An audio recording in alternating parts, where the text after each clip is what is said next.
Oo. Mas mahirap kasi kumilos pag sobrang bigat na natin. 18 ka pa lang. May 3 taon ka pa. Baka tumakad ka pa, baka lalong pa. Sa'yo, sir, ano sa atin? Ano, yung lower back. Lower back. Yung... Ayun pala, meron pala. Sa'yo pala ito, no?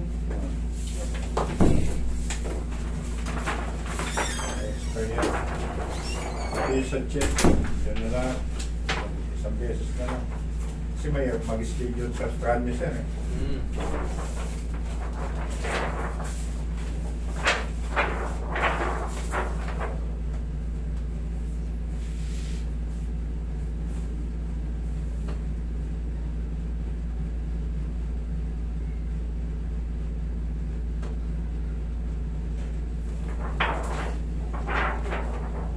Ito sir, may mga nakikita mga spars sa katawan nyo. Pero, pangkaraniwan na to eh, magbunga lang din ito ng aging. Pag-uwiga tayo, ito yung mga ganito. Nakikita nyo para may nakaseparate na buto. Dapat yan, quadra-quadrado lang. Quadra-quadrado. Quadra-quadrado. Pag yan nag-extend up, nag-extend ng mga ganyan, ibig sabihin niya, meron kang tinatawag na mga osteophytes, mga bone spar. Isa yan sa indikasyon na unti-unting rumurupok yung buto mo. Unti-unting rumurupok. Sinabi ng doktor, kailangan hanggat maaga-maagapan. May nabibili siyang gamot eh. Tapos ngayon, pag sinabing may mga ganun na kayo, siyempre may nakakapit na mga ligaments doon, may mga nakakapit na mga tendon Natulad doon. yan. Parang nangangali ka agad ako. Yan. Pag nakaupo, tapos saglit pa lang tayo, wala pa tayo 5 minuto, nangangalay ka na. Nakaupo, tsaka nakatayo. Dito naman sa tuhod mo, nagdikit na to sir. Dikit na yan. Dito naman sa chest mo, actually sa chest kasi hindi ko yan minamaster. Sa mga bones lang talaga ako kasi sa mga lungs. Iba yung basa dyan, iba yung reading. Aminado ako na out of ano pa ako dyan. Pero pag may mga spot-spot, siyempre, titignan ko na lang din sa result. Pero I admit na hindi ako dyan, ano, hindi yan ang linya ko. Nagpaano nga ako, kasan baka Okay, osteoarthritis. There are osteophytes are seen. Yan yung sabi ko, osteophytes. Okay. Sa thoracolumbar, there are osteophytes are seen. O tama, hindi ko, ngayon ko lang. Kasi yun talaga ang tawag dun. Okay? Pag meron kayong ganyan, siyempre, ibig sabihin, rumurupok yung buto mo, rumurupok din yung nasa pagitan nun. Ito yung mga nasa pagitan. Ngayon, hihina yan. Kasi, rumupok na yung ganito. Ibig sabihin, wala nang sustansya to. Wala silang nare-receive na sustansya dyan. Kaya rumupok. Ngayon, mag-iinda-inda ka ngayon dyan na ng mga back pain. Pero yun ay normal lang. Bakit? Umiidad po tayo. Tsaka ang trabaho ko medyo mabigat. Buwat-buwat pa kayo.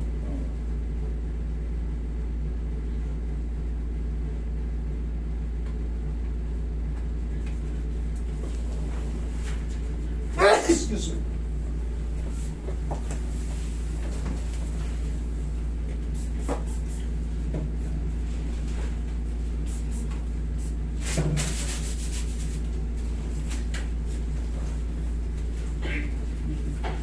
Kaya pag nakahiga ako, parang may retapli, gano'n ako ng gano'n.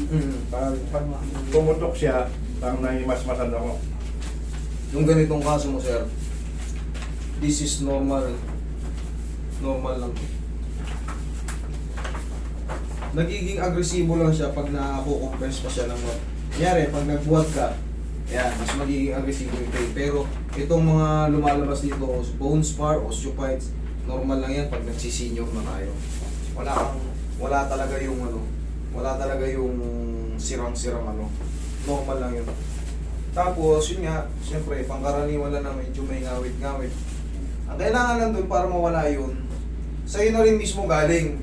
Nung ginawa mo, nung lumagutok ba, parang gumiginawa ko. Yun ang sagot eh. So, paano yun mangyayari? Paano yun mangyayari para palagi kayo komportable? Ang gagawin nyo sa umaga, ganunin nyo. Yun din naman ang gagawin ko sa inyo eh. Pero syempre, iba pa rin yung mag-a-adjust sa inyo yung marunong. Okay? Tapos, matuturuan pa kayo ng proper position, yung daily routine na gagawin nyo. Okay? Susunod lang. Sama.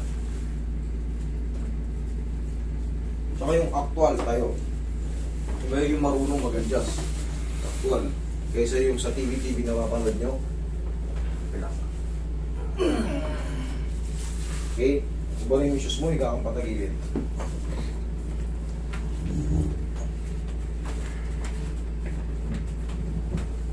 Ayan, magiging ano na yan, bearable mo na yan yung mga bagay-bagay na, yung mga pakiramdam mo na parang wala pa 5 minutong, alay ka na, higa kang patagilid. Tapos yung mga binigay sa, yung mga vitamin, pag may edad, kailangan natin yung mga vitamins sa bones. Kabilang side. Tsaka yung pagpapalagotok ha, yung pagpapalagotok, hindi kailangan sobrang lakas, hindi kailangan bibiglain. Tutunog yan ng ano, ng basta tama yung position, relax lang po. Ganito ang magtamang ano, relax, sabihin nyo sa anong pasyente, relax lang. Ay, sarap. Oo, di masarap, hindi masakit. Dapa. Ay, dami nun ah. Oo nga. Hindi kailangan biglayin, hindi kailangan lakasan. Tamang position lang, tamang timing, relax. Kaya nakikita nyo yung exaggerated na ano, ang lalakas ng mga luhutok.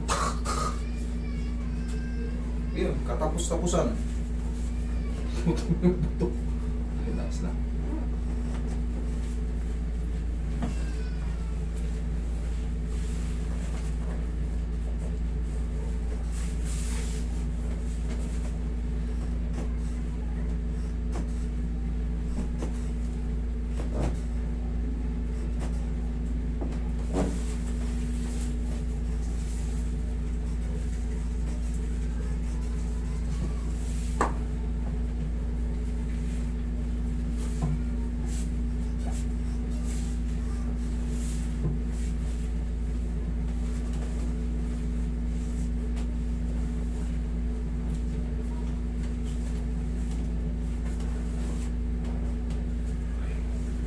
Ganda lang sila. Pero wala namang may major problem. Sa susunod na lang, wala namang pala problema. Baka mamaya magkaroon pa ng problema.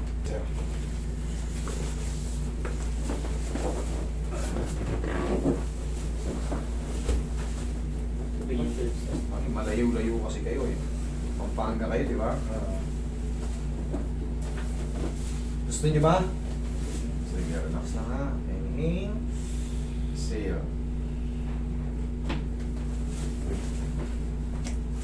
Yun ang tamang traction, timing. Hindi sobrang lakas. Ang mahalaga, makatak siya ng timing. Tapos sir, sa inyo na, kayo na mismo nakakaramdam. Pag may lumalagotok ng tama sa nagiginawa kayo, ganun lang sa umaga. Kung gusto nyo sa lower na lower ang patatamaan, may kakaibang ano yan eh. Pag dito sa upper, ganito. 1, 2. Pag gusto nyo mas bumaba, parang medyo yuyuko kayo. Okay? Pagkano naman, ganun lang. Okay, upo kayo. Kung saan nyo mas kunyari dito masakit. Dito. Yung ganun lang, straight. Pero pag dito, medyo iyuko nyo ng konti. Ngayon, tignan mo, mamasahihin kita. Obserbahan mo yung balakang mo kung nangangawit. Habang nakaupo ka dyan.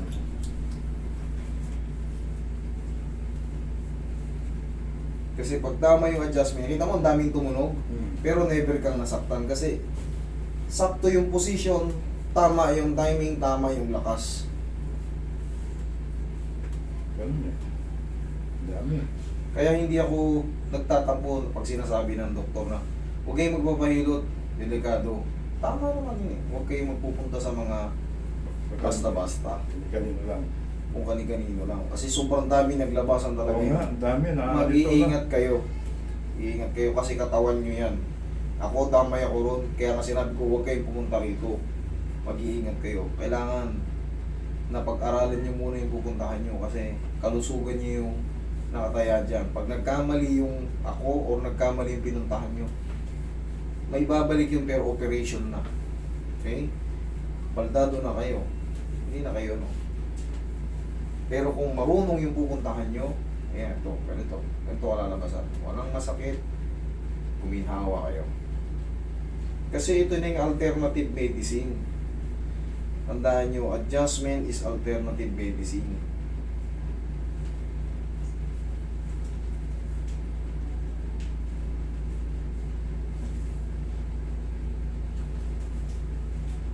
O, tingnan nyo, mabigat pa ba yung balakang nyo?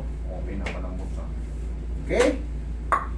Thank you. Basta yung pag ano yung... Ay, meron din dyan? Oo. Hindi nyo si... Yan hindi ko na magaganito eh. Yan ang ganito. Pag ginanito ko, Hindi. pag ginanito ko, Yan. Masakit Matigas pa na siya. pangat. Matigas na siya.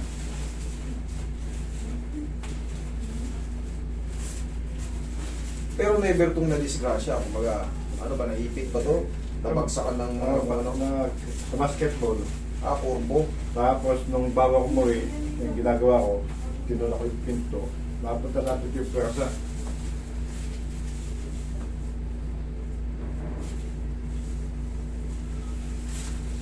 O, ito yung magic pound natin yan.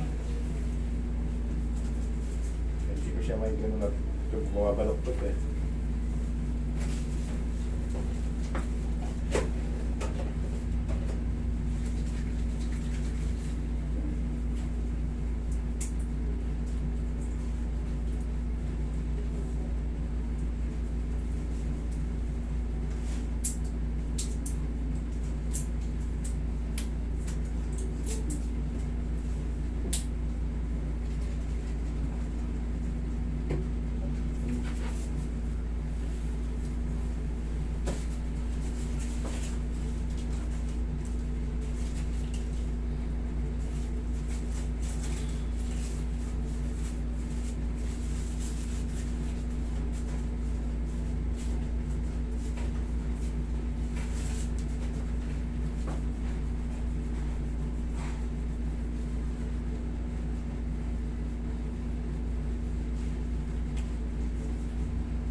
Kaya na.